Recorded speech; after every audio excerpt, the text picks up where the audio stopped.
গেল ৫ আগস্ট আওয়ামী লীগ সরকার পতনের পর আনন্দ মিছিলে গিয়ে গাজীপুরের কোনাবাড়িতে গুলিতে নিহত হন কলেজ ছাত্র হৃদয়। গেল ৯ মাস আগে গুলিতে হত্যার ভিডিও থাকলেও শহীদের তালিকায় নাম নেই তার। জীবিত না হোক, অন্তত সন্তানের মরদেহ ফিরে পাওয়ার আশায় অশ্রুসিক্ত বাবা মা। সম্মান হিসেবে অন্তত সন্তানের নামটি দেখতে চান শহীদ তালিকায়।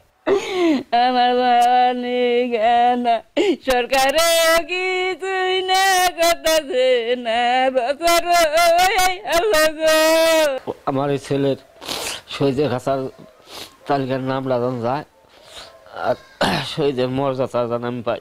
এখন এটা লাশটা কোনো গোপন করলো, আমি লাশটা এখনো পাইলে আমি এখনো আমি বান্ডেল থাকলে প্রতি সেনমানিতে টাকা বাঁচবে।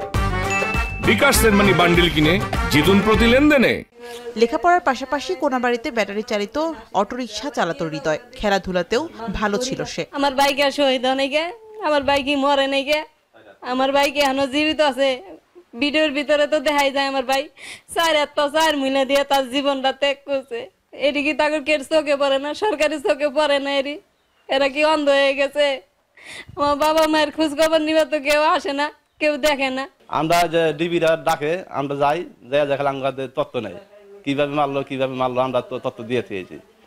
কিন্তু আসামি ধরা করছে 6টা, কিন্তু মামলা তো করছি, মামলা আমি 2টা করছি, হাইকোর্টে করছি, গাজীপুর থানায় করছি, কিন্তু মামলা তখন আমি গতি দেখি না। সে সংগ্রাম করে মারা গেছে, তো অবশ্যই আমরা আশাবাদী যে সে শহীদের মর্যাদা আমাদের 100% দাবিদার।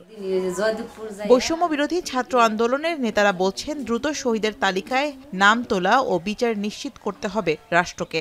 যেহেতু সকল প্রমাণ থাকা সত্ত্বেও আমরা দেখতে পাচ্ছি যে তার শহীদদের তালিকায় তার আসলে নাম আসেনি, আমরা এই দাবিটা জানাতে চাই যে এই রাষ্ট্র কর্তৃক যাতে এই হৃদয়কে যাতে শহীদের মর্যাদা দেয়া হয়। বৈষম্য বিরোধী আন্দোলনে গিয়ে জীবন দিয়েছেন, শহীদ হয়েছেন।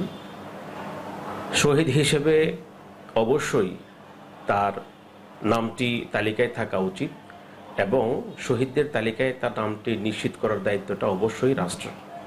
হৃদয় হত্যার ঘটনায় এখন পর্যন্ত 2টি মামলা করা হয়েছে। এখন টাঙ্গাইল।